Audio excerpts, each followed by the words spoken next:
Donc on est reparti avec les temporisations. Cette fois-ci, j'ai modifié un peu le schéma. Je me suis servi d'une faille du logiciel, entre guillemets. Les logiciels ont toujours un petit souci. Et là, en gros, on peut rajouter 4 temporisations sur un relais. C'est pas trop dommage. Moi, ça m'arrange, mais dans la réalité, ça va être difficile. C'est pour ça qu'en fait, il faut connaître un petit peu son matériel quand même, hein.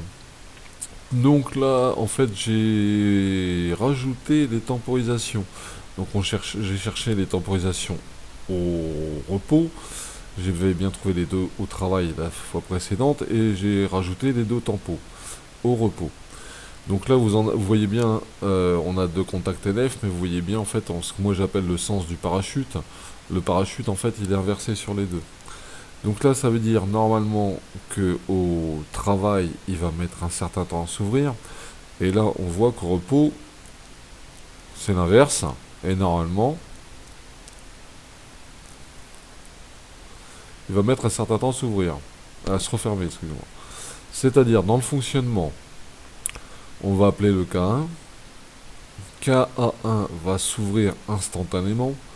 Et quand on va relâcher K1, donc on va le couper avec le S2, il va mettre un certain temps à se refermer.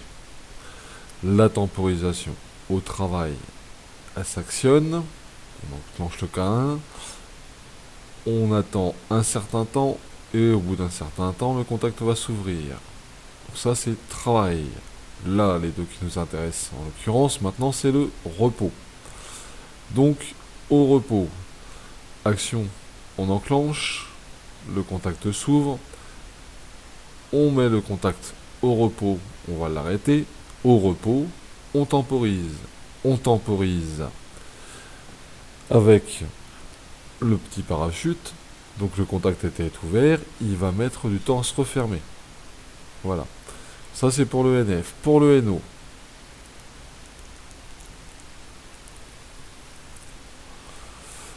NO, on voit que le parachute n'empêche pas la fermeture. Donc dès qu'on va activer au travail, on va coller. On va désactiver. Donc là on va arriver au repos. Au repos, on va déclencher la temporisation. La temporisation va mettre un certain temps à s'ouvrir.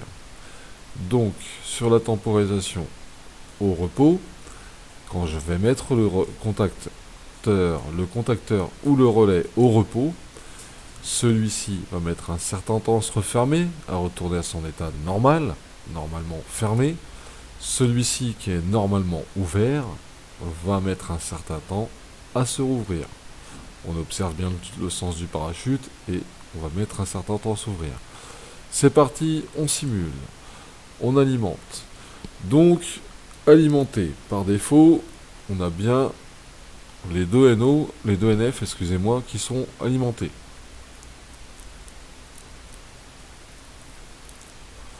Donc comme je vous ai dit tout à l'heure, instantanément, le contact temporisé repos de type NF va s'ouvrir.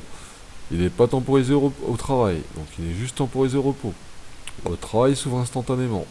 Et quand on coupera, il redescendra au bout d'un certain temps. On va vérifier. On enclenche le système, il va s'ouvrir. Voilà, il s'est ouvert instantanément. Le contact NO, lui, s'est fermé. Il ne se passe rien. La temporisation s'est écoulée de l'autre côté. Je mets le système à l'arrêt. Donc, on va voir que celui-là, il va rester allumé un certain temps. Et ça va basculer. Quand celui-là va s'éteindre, celui-là va s'être allumé. On coupe le système. Dans les 5 secondes. Et on a le basculement. Donc, on a bien refermé le contact ici après un certain temps. Celui-là est resté ouvert un certain temps. On recommence. Arrêt.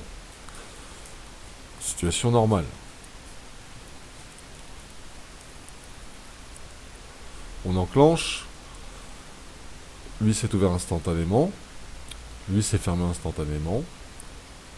Là, on vient de voir le basculement de la temporisation au travail. Nous, ce qui nous intéresse, c'est le repos. On met au repos. Le contact NO va s'ouvrir. Et le contact NF est retombé. Voilà, voilà donc le fonctionnement des temporisations. On a vu dans la séance précédente la temporisation au travail, on vient de voir la temporisation au repos. Bonne continuation.